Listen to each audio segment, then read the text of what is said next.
Yeah. So, PurplyDino, PurplyDino against XxROFLMAOxX. And we're on Redshift, and it's Zerg versus Zerg. Have said it before, will say it again. It's actually Rotterdam's line, but I do like it. Zerg versus Zerg is frequently much like a knife fight in a phone box. Frantic, fast, back and forth, lots of bloodshed. And that's very much what I'd like to see. Whether or not I will see that, who knows? That remains to be seen. It is PurplyDino with the first action, sending an Overlord to scout, which is a good shot. That Overlord is going to see this hatchery pretty sharpish. Will confirm, therefore, from the timing that it's hatch first, but may be slightly concerned that that is in the gold. So there's a few things. There are things you can do about this. The simplest thing you can do is throw down a roach warren, get some roaches up here to kill all the workers. Better still, some ravagers, because you can send the ravagers up and corrosive bile the worker line, and generally that'll kill the workers before your opponent has time to react. No. XxROFLMAOxX has not transferred workers down there, is just rallying them down there, and that's not the way I would go. If I was going to do this, if I was going to bother to expo into the gold, I would very much be aiming to transfer a whole bunch of my workers to get that instant boost in income. Now, the Overlord from XxROFLMAOxX does indeed see the lings coming, but he doesn't really have much to deal with it. The Queen will actually stand strong with the handful of lings just coming out in time to see this off. So in the end, didn't really achieve much. The better play there arguably would have been to get straight in and surround the Queen. Picking off your opponent's Queen is really annoying, because it means they're a Queen short, so they've either got to sacrifice creep spread or larva injects, one of those two. Isn't a lot of creep spread happening, to be fair. So this is where, if you sneak in here with a worker, PurplyDino, if you sneak in here with a little worker, plant it right on the edge of the creep here, and just turn it into a spine crawler, it's really hard to deal with. That is one way to sort this out and punish your opponent for their greed, because it's very easy to defend because you've got the high ground position here. So if your opponent comes around to try and clear you out of here, you can be just standing up here with some lings, whatever, to keep that spine crawler alive.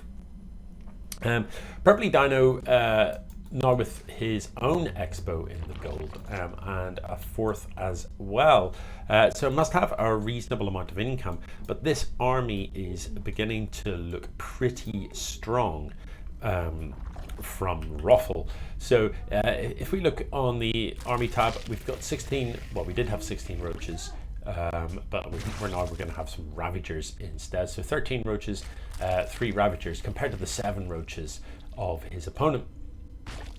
Yeah, there are more lings, but once it's a roach fight, unless they're cracklings, unless they're like well upgraded, they're not really going to make too big a difference.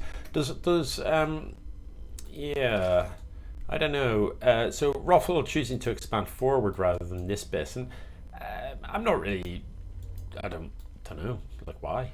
Why wouldn't I don't hate it. I don't see why. What I'd love to see from both these players though is creep connecting up the bases. Look how far this base is from here. If you want to send these units to here, that is a long walk around, and several of the patches of that are not on creep. So more creep spread. Here we are at like close to 8 minutes. And most of the map still doesn't have creep on it, with 2 Zerg players. So now that we do see the engage happening, XxROFLMAOxX has, those corrosives. Hang on. Did the corrosives hit before the Benlings connected, or did the Bens connect? Hard to tell. XxROFLMAOxX moves in here, right? There are Benlings here. Benlings aren't great against roaches, but Ravagers actually are much squishier than roaches. So the Benlings can do well against the Ravagers, and obviously the Ravagers are the higher value targets. A lot of corrosive files go up, And actually, yeah, the bendings do connect to the corrosive files come down a little bit behind them, and that certainly softens the impact of this on them. But Ruffle still has a substantial army lead, and I'm not sure if PurplyDino is going to be able to survive this. PurplyDino is building roaches, but look, there's idle larvae here, there's, you know, idle larvae here, and there's idle larvae here, so like 3 isn't going to cut it. You've got 4 hatcheries. Why aren't there 12 roaches in production as a very minimum? So one of the ways you can avoid that is, and kind of improve your macro generally, is to have all of your hatches on the same hotkey. You know, personally I use 4 for reasons. It's because it's what I'm used to using as Protoss. Yeah, and 4's in a nice position as well, isn't it? It's a nice position with your fingers above the kind of like S, D, etc. So if you've got all your hatcheries on the same hotkey, you know, you can literally just tap 4, tap S, and hold down whatever, hold down R, and crank out a large number of, why am I watching this animation still? Crank out a large number of roaches using all of the larval control of your hatcheries. Yeah, 6 army against 54, you know, this game's over. There's no way back. There's no way that PurplyDino can produce enough defense to see off this many roaches at this stage. But look, you know, idle larvae still. It's not going to happen. These spine crawlers are never going to finish, and it looks like XxROFLMAO is going to mop up here. Huge banks for both players. So nobody's macro, neither player really smothering themselves in glory in terms of the macro stakes. But yeah, that is an important thing to do. Hotkey your hatcheries, and the other thing to do is hotkey your queens so that you can do your injects. However you want to do it, you can bounce from hatchery to hatchery. I think backspace cycles through them. Backspace and then space will take you to the hatchery, or have your queens hotkey. Personally, I hotkey the queens and I do the injects on the mini map. I prefer that. It's up to you, however you want to do it.